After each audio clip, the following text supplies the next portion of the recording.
Olá! Vamos terminar a correção da apostila de conjuntos. Essas últimas questões serão corrigidas utilizando o diagrama de Venn. Vamos ver que esse diagrama facilita muito a resolução de questões desse tipo. São questões que têm um padrão. Fazendo as questões, a gente vai perceber esse padrão e aí você, toda vez que encontrar uma questão desse tipo, sabe que ela pode ser resolvida pelo diagrama de Venn. Ela poderia ser resolvida por outras formas, mas o diagrama de Venn, eu acredito que ele facilita bastante a resolução. Vamos ver aqui um pequeno resumo do que seria o diagrama de Venn. Este diagrama foi criado pelo matemático inglês John Venn com o propósito de facilitar a representação das relações de união e interseção entre diferentes conjuntos. O diagrama de Venn, também conhecido como diagrama de conjuntos ou diagrama lógico, costuma ser usado como método para organizar informações e dados recolhidos em pesquisas quantitativas. Então, vamos ver aqui o formato que eu vou utilizar para fazer as questões com o diagrama de Venn. Por que o formato que eu vou utilizar? Porque esse total aqui, tem professor que coloca aqui, tem professor que coloca embaixo, tem professor que coloca do lado de cá, o nenhum também, tem gente que bota de aqui, bota aqui. Então, eu vou colocar sempre neste local. Então, aqui é sempre o total de pessoas pesquisadas. Aqui sempre são as pessoas que não escolheram nenhum, nem o outro do que foi pesquisado. Aqui é sempre a interseção, aqueles que escolhem tanto A quanto B. Aqui são aqueles que escolhem apenas A, das pessoas pesquisadas, as pessoas que escolheram somente o jornal A, o sorvete A, o livro A. E aqui, aqueles que escolheram apenas B. Então, esse conjunto A aqui são todas as pessoas que escolheram A. Só que as pessoas que estão aqui, além de escolher A, ela também escolheu B. Enquanto que as que estão aqui escolheram apenas A. Então, agora nós vamos ver a resolução de algumas questões. As questões iniciais, elas não são do Enem, elas são questões mais básicas, que eu coloquei propositalmente para estar mostrando esse processo. Lá no finalzinho, a gente vai ver as questões do Enem, que serão resolvidas pelo diagrama de Venn. Questão 16. Começando pela pergunta, como sempre, até porque lá na prova do Enem a gente não está num contexto de diagrama de Venn. A gente não sabe que a questão é de diagrama ainda. Então, a gente segue o protocolo que eu falei em todas as outras questões. Começar sempre pela pergunta, para depois, no texto, sintetizar as informações quantitativas. Quantos não gostam de nenhum dos dois sabores? Sintetizando a nossa pergunta, o que exatamente a gente quer saber? Nenhum. Vamos à questão. Num colégio de 100 alunos, 80 gostam de sorvete de chocolate, 70 gostam de sorvete de creme e 60 gostam dos dois sabores. No primeiro ponto do texto já acabou a questão. Foi proposital, né? Então vamos sintetizar essas informações. Mas vamos observar aqui já um padrão, tá? Ele te dá o total de pessoas, ele começa a falar de chocolate, depois ele fala de creme, depois ele mistura os dois, dando a interseção. Então já é a cara do diagrama. Sintetizando aqui. Num colégio de 100 alunos, 80 gostam de sorvete de chocolate, 70 gostam do sorvete de creme e 60 gostam dos dois sabores. Já sintetizamos todas as informações, não precisamos ler de novo. E a gente percebe que é uma questão que pode ser jogada no diagrama de Venn. Como é que a gente vai perceber isso? Depois que você fizer várias questões, você vai ver que elas têm o mesmo padrão. E a hora que você lê uma questão desse tipo, você vai reconhecer que ela pode ser resolvida pelo diagrama de Venn. Botei aqui a palavrinha chocolate e creme. Poderia ter botado só uma letra, ou A, ou B, não importa, mas eu preferi escrever a palavrinha, acho que fica mais fácil. Começamos por onde?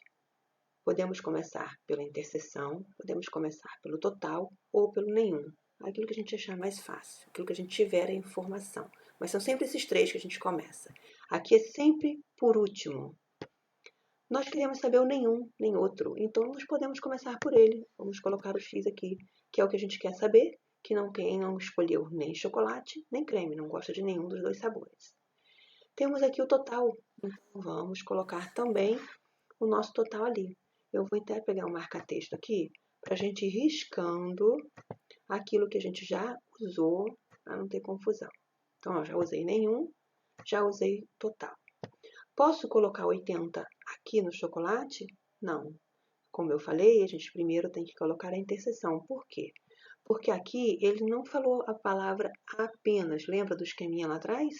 Aqui são aqueles que escolheram apenas sorvete de chocolate.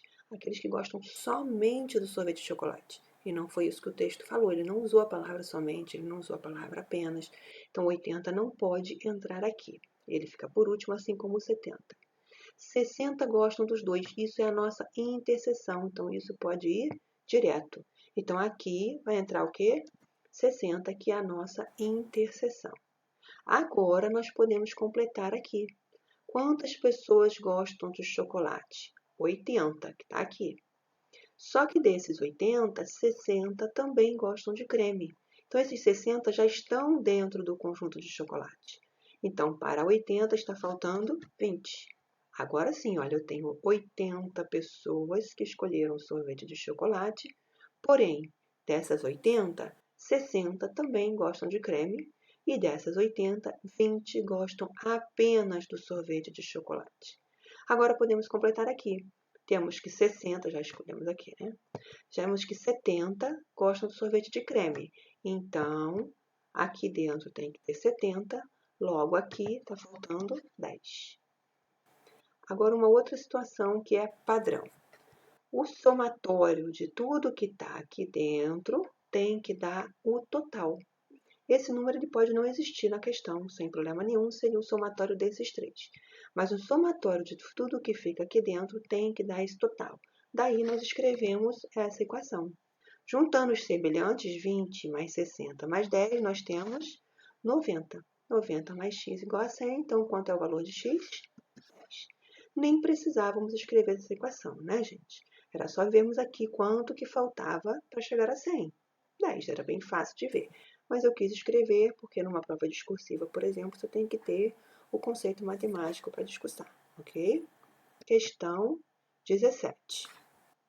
Começando pela pergunta.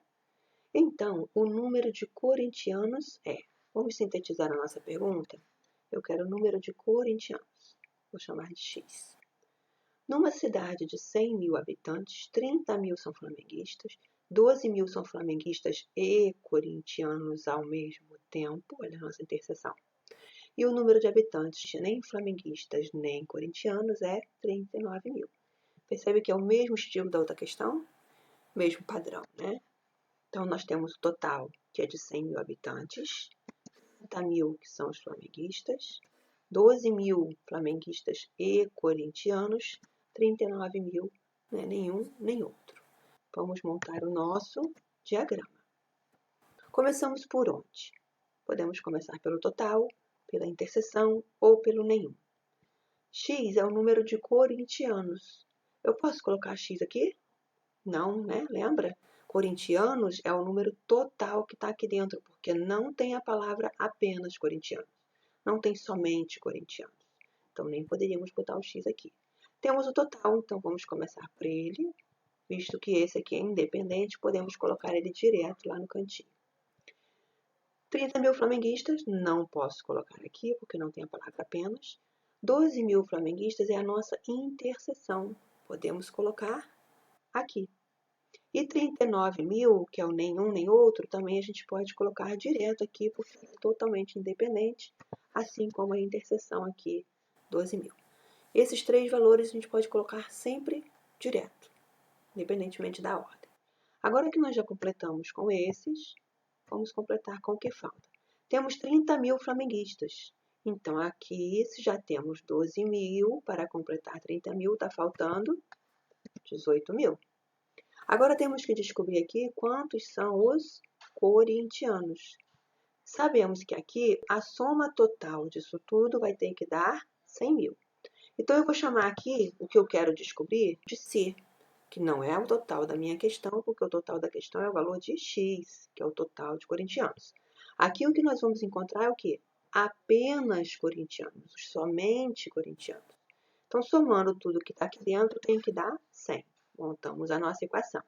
Juntando os semelhantes 18 mais 12 mais 39, teremos 69. Então, C mais 69 igual a 100. Da mesma forma que a outra, não precisávamos escrever, era só ver quanto que estava faltando aqui para completar 100. Então, C vale 31. O que é 31? É o número daqueles que são somente corintianos. Nem tem 31 ali, né? O cara até foi bonzinho, porque senão muita gente poderia marcar o 31. O cara quis que você pensasse mais um pouquinho. Então, se aqui tivesse a palavra somente corintianos ou apenas corintianos, ou poderia dizer o número de pessoas que torcem para um único time, que é o Corinthians, aí seria aqui esse valor de C. Então, queríamos o valor de X, e X é igual a 12 mais C, porque é o total de corintianos. Logo, o total de corintianos é igual a 43.000. A nossa resposta é a letra C. Questão 18. Começando pela pergunta. Calcule o número total de alunos do colégio que leem os 2 jornais. Então, o que ele quer? Aqueles que leem os 2 é a nossa interseção. Vamos ver a questão. Em uma escola circulam 2 jornais, Correio do Grêmio e o Estudante. Em relação à leitura desses 2 jornais por parte dos 840 alunos da escola, sabe-se que... Então, vamos parar nesse pontinho aqui. Informação quantitativa, 840 alunos. O que são isso? O nosso total. 10% não leem esses jornais. 10% de quem? Dos alunos. 10% de 840, 84 que não lê nenhum dos jornais. 520 lê o Estudante. 440 lê o Correio. Calcule o total de alunos do colégio que não lê nenhum dos dois. Repara que é o mesmo padrão? Fala de um, fala do outro, ou fala dos dois ao mesmo tempo, fala de nenhum. É sempre o mesmo padrão. Então, vamos jogar no diagrama. Podemos começar por onde? Pela interseção, que é exatamente o que ele quer saber, que é um dos valores que a gente pode colocar direto. Não sei quem é o número, vamos chamar de x. Qual é o outro valor que nós podemos colocar? Podemos colocar o total que nós temos aqui. Vou riscar para a gente saber aquilo que a gente já colocou. Vou riscar aqui também. Total, 840, colocamos lá no cantinho. Nenhum também podemos colocar direto, né? Nenhum aqui no outro cantinho. Agora podemos completar aqui. Aí ele fala aqui que 520 faz a leitura do jornal O Estudante. 520 é o total que tem aqui, porque não tem a palavra apenas ou somente. Então, não posso colocar o 520 aqui. O que teríamos que fazer? 520 menos esse valor para colocar o número aqui, como fizemos nas questões anteriores. Mas nós não temos o valor, então o que nós fazemos? Deixamos indicado a subtração. A mesma coisa acontece no correio, que são 440, deixamos indicada a subtração. E o processo é o mesmo, o somatório de tudo que está aqui dentro tem que dar 840. Somando tudo, 840. Observamos aqui que nós vamos cortar esse x. Então, corta esse x, corta esse x. O que vai sobrar aqui? 1044, repetimos o menos x dá 840. Para descobrir o valor de x, já que o x está negativo, o que nós podemos fazer? Jogar o x para o outro lado e o 840 para o lado de cá. Porque aí o x vai ficar positivo como a gente quer, não tem problema nenhum. E o 840 que era positivo veio negativo. Dá no mesmo do que você jogar o 1044 para lá e depois ter que multiplicar por menos 1. 1044 menos 840 vai dar 204. Então, 204 é o valor da interseção. Esse é o processo matemático para a gente usar quando precisa descobrir a interseção. Mas na prática, nós não precisaríamos montar nada disso. E aí fica uma dica. Questão 19. Começando pela pergunta. Sabendo que 200 alunos acertaram o problema A, 90 erraram o problema B, 120 acertaram os 2 problemas e 100 acertaram apenas um, podemos afirmar que... E aí nós temos aqui as opções, que nós vamos montar o diagrama e analisar as opções, porque elas fazem parte da pergunta, para a gente saber o que tem que fazer. Bom, aqui nós precisamos ler aqui atrás, né, porque a gente está vendo que não tem nenhuma informação quantitativa. Vamos organizar as informações. Sabendo que 200 alunos acertaram o problema A, 20 alunos erraram o problema B, e aí preste atenção que a palavrinha aqui mudou. Não é todo mundo acertaram, então por isso eu estou escrevendo a palavrinha aqui antes, tá? 120 acertaram os 2 problemas e 100 alunos acertaram apenas um problema. Podemos afirmar que... Então, essa questão é um pouquinho mais complexa da questão da interpretação, mas o esquema é o mesmo. Vamos montar o nosso diagrama. O que nós podemos colocar aqui de cara? Posso colocar o 200? Acertaram A? Não, porque lembra? 200 é tudo que está aqui dentro. Preciso de quem? Da interseção. Eu tenho a interseção? Tenho. Ó, 120 acertaram os dois, até porque o 90 que erraram B, significa que eles estão fora de B, mas eu não sei se eles estão aqui ou aqui. Então, também não posso colocar essa informação primeiro. Mas eu posso colocar o 120. 120 que é a nossa interseção. Posso colocar esse 100 aqui? 100 acertaram apenas um? Não, porque eu não sei aonde que eles vão estar ainda. Então, o que eu posso colocar aqui agora, sabendo o 120? Eu posso colocar o A. 200 acertaram o problema A. Porém, 200 é tudo que está aqui dentro, porque não tem a palavra apenas ou somente. Se tem que ter 200, já tem 120, está faltando 80. Supondo que você não conseguisse entender aonde vai entrar esse 90 e aonde vai entrar o 100. Vamos olhar as opções e ver se a gente já consegue eliminar alguma coisa que vai nos ajudar a acabar de resolver. Depois eu mostro aquilo ali. Então, vamos para a letra A. 60 alunos acertaram o problema A. Posso afirmar isso? Não, porque nós temos quantos que acertaram o problema A? 200. Então, a letra A foi eliminada. B. 100 alunos acertaram o problema B. Posso afirmar isso? Também não, porque aqui dentro de B já tem 120 alunos. Está faltando a galera daqui ainda. Então, já tem 120, ele está falando em 100, também foi eliminado. Letra C. 10 alunos não acertaram nenhum dos dois problemas. Posso dizer isso? Ainda não sei, não terminei de completar a situação. Vamos deixar no stand-by. 120 alunos acertaram somente o problema A. Posso afirmar isso? Não. Quantos acertaram somente o problema A? 80. 80 alunos acertaram somente o problema A. Então, morreu o D também. Letra E. Ninguém acertou o problema B. Claro que não, já temos aqui dentro 120 que acertaram o problema B. Também eliminamos. Então, veja, sem terminar de arrumar o diagrama, pelas opções, eliminamos tudo e sobrou somente a letra C. Agora, vamos entender, porque é importante a gente entender a lógica disso aqui. Lembra que ele também é chamado de conjunto de diagrama lógico? Então, vamos entender a lógica disso daqui, que é a mesma lógica para todos os problemas. Esses 100 aqui que acertaram apenas um, o que seria o apenas um? Apenas um é a galera que está aqui e a galera que está aqui. Então, se 100 pessoas acertaram apenas um, mas ele não falou quem é esse apenas um, é porque é o somatório desses apenas. Apenas um pode ser A ou B. Então, o ou significa o quê? União. Então, se aqui tem 80 e o apenas um tem 100 pessoas, aqui só poderia ser 20. Então, ele poderia botar lá nas opções, 20 pessoas acertaram apenas o problema B? Você diria que sim, porque completamos por aqui. E vamos entender o 90. 90 pessoas erraram B, mas essas pessoas estão aqui dentro, porque elas foram pesquisadas. Então, elas estão fora de B. Eu poderia dizer que as 90 estão aqui? Poderia, porque eu não tenho o total de alunos que foi pesquisado.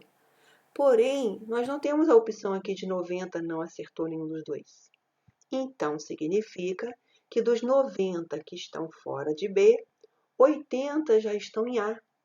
Então, aqui só pode ser 10. Aí dá 90 pessoas que estão fora de B. Muito interessante essa questão, né? Eu achei. Questão 20. Agora sim, chegamos nas questões do Enem. Essa questão do Enem, para variar, é com 3 conjuntos. Até tem uma questão do Enem com 2 conjuntos, que envolve probabilidade. E aí ela não está nessa apostila, porque ela está lá na apostila de probabilidade. Eu acabei esquecendo de colocar ela nessa apostila também. Começando pela pergunta, efetuando os cálculos correspondentes, o fabricante concluiu que, para a montagem dos 3 catálogos, necessitará de um total de originais de impressão igual a. Sintetizando a pergunta, o que exatamente a gente quer saber? O total de originais que ele vai precisar. Eu ainda não sei que essa questão é de diagrama, porque lembra, eu estou num contexto da prova. Eu não estou num contexto de diagrama. Aqui a gente já sabe por causa que nós estamos estudando o diagrama de Venn. Mas lá você não sabe, então vamos fazer no mesmo esquema. Sintetizamos a pergunta, queremos saber o total de originais de impressão. E vamos para o texto. Um fabricante de cosméticos decide produzir 3 diferentes catálogos de seus produtos, visando a públicos distintos. Parei aqui. Alguma informação quantitativa? Não.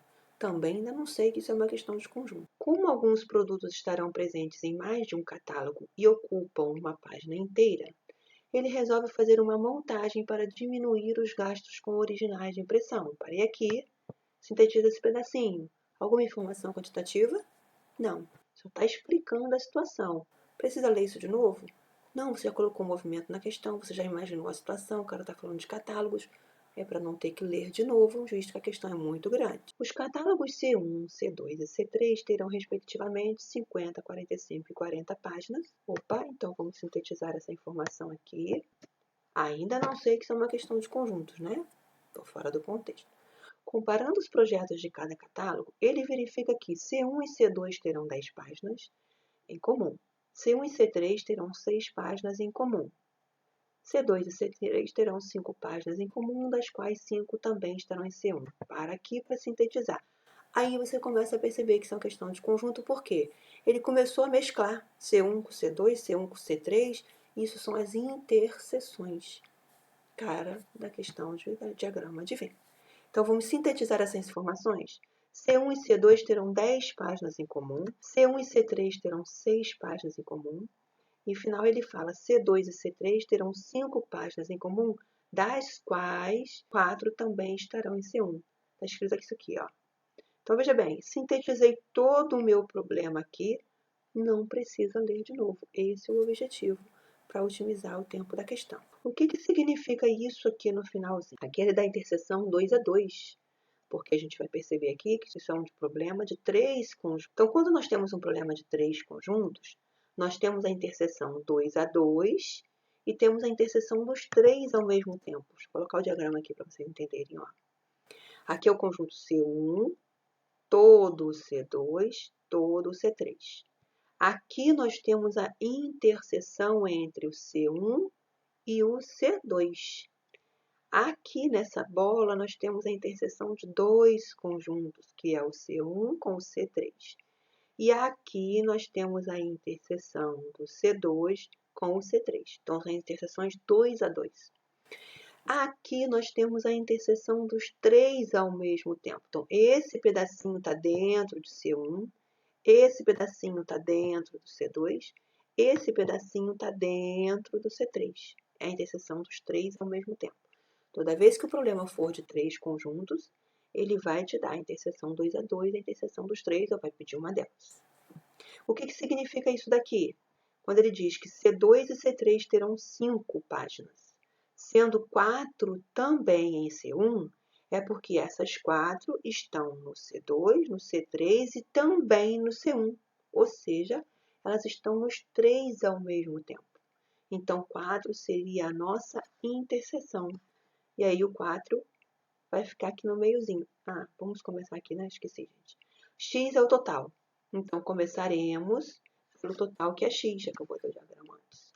E aqui, nós temos a interseção, que é 4. Aí, voltamos aqui, ó. C2 e C3 terão 5. Então, vamos no C2 e C3 aqui, olha. C2 com C3 tem que ter 5 aqui dentro desse C2 com C3. Porém, já tem 4, que também está no C1. Então, esse 4 está dentro do C2, dentro do C3 e também dentro do C1. E aqui tem que ter 5, então está faltando 1. Agora, vamos aqui. C1 com C3 tem que ter 6.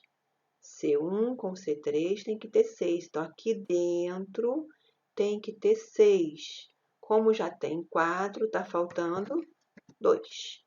O que é esse 2? Aqueles que estão somente no C1 e no C3. E o que é o 6? Aqueles que estão dentro do C1 e do C3. C1 e C2 terão 10. Então, aqui dentro do C1 e do C2 tem que ter 10. Como já tem 4, está faltando 6. Então, o que é esse 6? São aqueles que estão apenas no catálogo C1 e no catálogo C2. O 4 está no C1, está no C2, está no C3 também. Então, nós temos 10 dentro do C1 com o C2, sendo que 4 também está no C3. Leitura igual para todos. Agora nós podemos completar isso daqui, que é o grandão, que é o todo. Depois que nós completamos todas as interseções, completaremos o todo. C1 tem 50, aqui dentro do C1 já tem 12, então está faltando 38. C2, 45, aqui dentro já tem 11, está faltando 34. C3 tem que ter 40, aqui dentro já tem 7, está faltando 33. E aí, no mesmo esquema das outras questões com dois conjuntos, o total é o somatório de tudo que está aqui dentro. Observe que aqui não tem nenhum. Não tem problema, ele não entra na conta. Todo esse total aqui tem que dar o valor daqui, que é o que nós queremos descobrir. Somando 50, o que é esse 50? Eu já coloquei direto, gente, aqui, ó. O C1, somando tudo aqui, tem 50, que a gente já sabe que o C1 é 50. Então, para não escrever esses numerozinhos todos assim, eu somei direto 50, botei aqui. Então, somando 50, mais 34, mais 1, mais 33, é o que está aqui, ó. Dá um total de 118, que é o que a gente quer saber. Portanto, a resposta correta é a letra C. Questão 21, começando pela pergunta. Se for selecionado ao acaso um estudante no grupo pesquisado, qual é a probabilidade dele preferir somente MPB? Então, o que exatamente a gente quer? Vamos sintetizar a nossa pergunta. Eu quero a probabilidade de o estudante selecionado ter escolhido somente MPB. Quando a gente quer saber a probabilidade, a gente tem que saber uma razão. E esta razão, ela é o espaço amostral, ou seja, o total, no caso aqui, de pessoas selecionadas, e aqui o evento, que é o que a gente quer saber na probabilidade. No caso aqui, aqueles que escolheram somente MPB. E quando o cara pede aqui probabilidade, ele podia ter pedido também qual é a porcentagem. É a mesma coisa. Para achar a porcentagem, a gente encontra o total e aquilo que a gente quer saber, o percentual. Dá no mesmo, tá? Vai ver na próxima questão isso. Então, vamos procurar lá quem é o nosso total e quem prefere somente MPB. Temos aqui umas informações na tabela, mas vamos ler o texto para ver se tem alguma informação quantitativa, porque tem um númerozinho aqui, então a gente tem que ler para ver se ele precisa desse númerozinho. Os estilos musicais preferidos pelos jovens brasileiros são o samba, o rock e MPB. O quadro a seguir registra o resultado de uma pesquisa relativa à preferência musical de um grupo de 1.000 alunos de uma escola. Então, o que é esse 1.000? O total de alunos da escola. Alguns alunos disseram não ter preferência por nenhum dos 3 estilos. Alguns alunos, não falou quanto. Se for selecionado ao acaso um estudante ao grupo pesquisado, qual a probabilidade dele preferir somente MPB? Então, já vimos que nós queremos essa fração. Vamos montar o nosso diagrama, visto que a tabela nos dá a informação e aí a gente vê o padrão daquela questão que eu falo com vocês de ver que é diagrama de Venn, né, gente? Porque aqui ele fala, ó, samba, rock, MPB, os 2 ao mesmo tempo e os 3 ao mesmo tempo. Então, não veio escrito, veio numa tabela, mas a ideia é a mesma. Então, vamos começar por onde? Olha, pela interseção dos 3 ao mesmo tempo, que é por onde nós temos que começar. Não podemos começar aqui por fora e nem por aqui, que são as interseções 2 a 2. Temos que começar por aqui, que é a interseção dos 3, ou aqui pelo total, ou aqui pelo nenhum nem outro. Vou começar aqui pela interseção dos 3, que é 20. Agora vamos seguir na sequência aqui, ó. Samba e MPB. Tem que ter 50. Vamos lá. Samba, MPB. Aqui na interseção dos 2 tem que ter 50. Como já tem 20, aqui vai ter 30. O próximo, rock e MPB. Rock, MPB, tem que ter 60. Como aqui já tem 20, está faltando 40. E aí um detalhe aqui para você. O que nós precisamos descobrir para fazer a questão? O total, que nós já temos, que é quanto? 1.000. Caso o cara não tivesse dado o total para a gente, teríamos que preencher todo o diagrama e somar para ver quem é o total, lembra? Só que aí nós teríamos que ter aqui, ó, o nenhum nem outro, porque ele fala lá que alguns alunos disseram que não tem preferência nem por um e nem por outro. Mas ele nos deu o total de alunos. Se ele deu o total de alunos, eu não preciso preencher aqui e nem saber quanto é aqui. Por quê? Porque o que eu quero é o total de alunos que foi dado e eu quero aqueles que escolhem somente MPB. E a galera do somente MPB é a galera que está aqui, ó. Aqui é somente MPB. Então, a galera daqui não me interessa para nada. Então, não preciso completar esses valores, embora eu tenha as informações na tabela. Mas não precisa. Então, vamos descobrir aqui quem é somente MPB. Aqui, nesse total de MPB, temos que ter 200. Desses 200, que tem que estar em todo o MPB, nós já temos aqui o quê? 90. Então, está faltando quantos? 110. 110 são aqueles que preferem somente MPB, enquanto que 200 é o total que escolheu MPB. Com isso, a gente vê que não precisa realmente disso daqui, porque já temos o total. Então, teremos 110 em 1000. Corta esse zerinho com esse zerinho aqui. O que sobrou? 11 sobre 100, que equivale a 11%. Portanto, a resposta correta é a letra D. E para terminar, vamos observar aqui, essa é uma questão da UERJ, 2003, até bem antiga, mas eu deixo essa questão aqui porque ela é bem similar às questões que nós vimos agora do Enem, ou seja, ela envolve 3 conjuntos, e ela tem uma peculiaridade muito importante, que é uma pegadinha, que pode acontecer numa questão do Enem, por isso eu deixo essa questão aí. Pode-se concluir, pelos dados da tabela, que a porcentagem de eleitores consultados que não votariam em B é. Então, veja que ele pede aqui a porcentagem. Comentei na questão anterior, que pediu a probabilidade. Então, pedir a porcentagem ou pedir a probabilidade é a mesma coisa, é a mesma conta. Porque a probabilidade, ela é uma porcentagem. Então, quando pede um ou outro, a forma de pensar é a mesma. E quando eu quero saber a porcentagem, no caso aqui eu quero saber a taxa de porcentagem, eu tenho 2 caminhos para achar a taxa de porcentagem. Ou eu uso uma regrinha de 3, ou eu posso usar a fração direta, porque quando queremos a taxa, qual é a fração que a gente tem que encontrar? Aquele que é o não votaria em B, no caso do nosso problema, e o total. Sempre que você quiser saber a taxa de porcentagem, é assim. O que você quer saber sobre o total que está sendo estudado. Olhando para a questão, a gente observa que aqui não tem nenhum número quantitativo. Então, provavelmente está tudo na tabela, não precisa nem ler a questão. A tabela diz: número de eleitores que votariam em.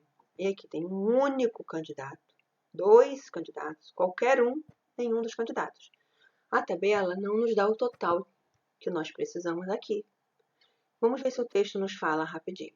3 candidatos A, B e C concorrem ao mesmo cargo público de uma determinada comunidade. A tabela a seguir resume o resultado de um levantamento sobre a intenção de voto dos eleitores dessa comunidade. Até agora não falou nada do total, né? E aí já chegamos na pergunta, que nós já sabemos o que queremos. Então, como eu não sei quem é o total, eu vou chamar o total de quê? De x, que a gente coloca aqui no cantinho, lembra? Sempre o total. Vamos ver agora as informações da tabela. Nenhum dos candidatos, que a gente pode colocar direto aonde? Aqui no cantinho, 1.300. Qualquer um dos candidatos, o que é isso? A nossa interseção. Qualquer um deles pode ser tanto A, quanto B, quanto C. Então, fica aqui a nossa interseção. O que nós temos que completar agora? As interseções 2 a 2, para depois completar esses valores sozinho. O que nós temos aqui? Número de eleitores que votariam em 2 candidatos. Então, presta muita atenção que aqui é que começa a pegadinha. Se eles vão votar em 2 candidatos, vamos aqui, ó, A e C tem que ter 200 aqui, certo? Essa é a ideia que a gente viu em todas as questões. Mas qual é o detalhe aqui? Que ele diz pra gente aqui, ó, número de eleitores que votariam em 2 candidatos, A e C, 200. Então, se são 2 candidatos, é a mesma coisa que ele falasse somente A e C. Apenas no A e no C. Então, esse 200, na verdade, ele vai ficar todo aqui dentro. Nós não vamos diminuir do 100, porque aqui é o somente A e C. Se falasse aqui, número de eleitores que votariam em, sem ter isso daqui, A e C, aí sim seria o total. Então, essa palavra 2 candidatos aqui está limitando, ou seja, dizendo que é apenas A e C. Então, o B e C aqui é a mesma coisa. somente B e C 300, então o 300 entra integral aqui. A e B 100, então o 100 entra integral aqui. Então essa era a pegadinha. E a pegadinha continua aqui, quando diz que o número de eleitores que votariam em um único candidato, no caso A, 600 pessoas. Então é a mesma coisa que ele dissesse que votariam somente no A, apenas no A.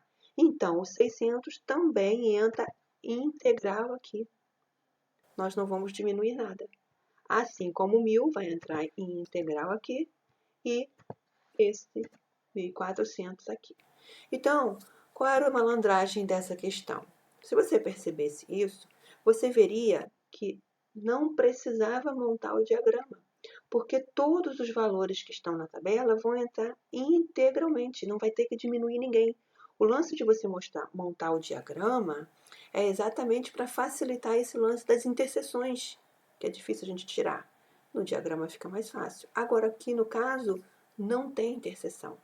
Esse era o detalhe da questão. Então, repara que todos esses números que estão aqui, eles entraram aqui. E nós estamos precisando descobrir quem é o total. E o total é o somatório de tudo que está aqui dentro. Então, na verdade, para encontrar o total, era só nós somarmos todos esses números da tabelinha, que são todos os números que estão aqui. E encontraríamos o total, que daria 5.000, o total. E quantos não votaram em B? É tudo que está fora de B. Então, vamos olhar aqui. Todos esses números aqui estão dentro de B. Quem está fora de B? Vou fazer uma linha aqui para você ver. Ó. 600, 200, 1.400 e 1.300. Está tudo fora de B. Não votaria em B. Então, esses são os números que nós temos que somar para encontrar 3.500. E como que nós acharíamos esses números na tabela sem montar isso aqui? Procura tudo que não tem B. Quem é? Ó, 600, vou riscar assim. Ó. 600 não tem B. 1.400 que não tem B, é o que está aqui, ó. Aqui, 200 não tem B. E aqui, ó, nenhum dos candidatos não tem B. Repara que esses 4 números são os mesmos 4 que estão aqui.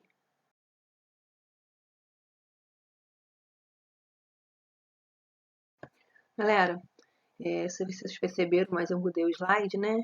Porque eu esqueci de terminar de resolver a questão no slide anterior, mas só percebi quando eu terminei de gravar o vídeo todo e aí já tinha finalizado.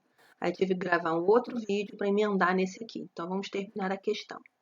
Aqui, teríamos que dividir 3.500 por 50, e aí a gente corta esses dois zerinhos aqui, e aí temos que dividir 35 por 50. Aqui você tem alguns caminhos. Você pode simplificar 35 por 50. Você pode dividir por 5. Se você dividir 35 por 5, quanto que vai dar? 7. E 50 por 5, quanto que vai dar? 10. Então, na verdade, isso aqui é igual a 7 décimos, né? Daria 7 sobre 10, que é 7 décimos. E 7 décimos é o mesmo que 70 sobre 100, é o mesmo que 70%. Né? Porque se nós colocarmos um zerinho aqui depois, não faz diferença, né? 0,7 ou 0,70. Porque 7 décimos é o mesmo que 70 centésimos. Então, seria a mesma coisa, por isso é 70%. Uma outra forma de pensar também seria o seguinte: como eu quero chegar a 100 no denominador, porque 70% é 70 sobre 100. 100 aqui embaixo. Então, para eu ter o 100 embaixo, eu posso pegar o 50 e multiplicar por 2. 50 vezes 2, que daria 100. O resultado seria 100. Tá feio, gente, mas é porque a canetinha não dá para escrever direito. Então, se eu multiplico o denominador, eu tenho que multiplicar o numerador pelo mesmo valor, que no caso por 2.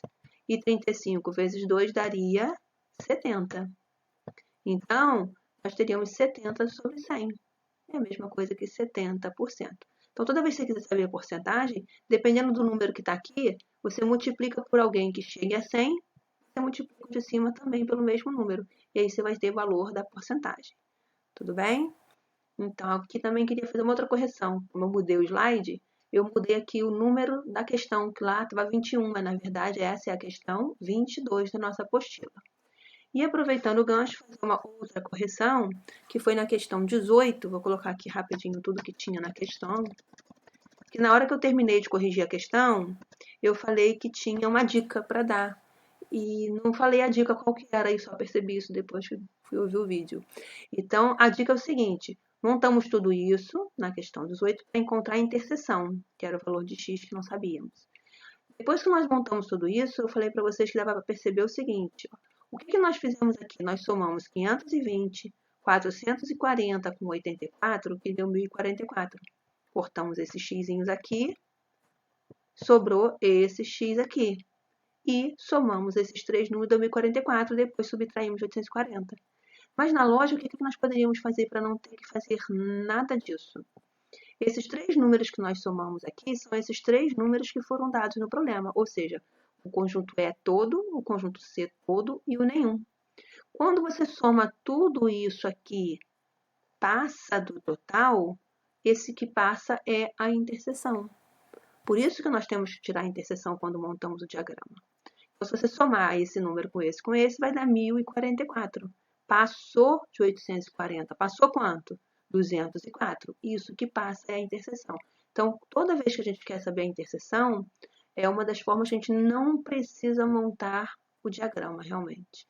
Por quê? Porque você pode somar isso tudo e ver quanto que passou do total. Essa era a dica que eu queria deixar lá e não ficou, tá bom? Espero que tenha ajudado, espero que tenham compreendido. Obrigada pela atenção e um beijo no coração.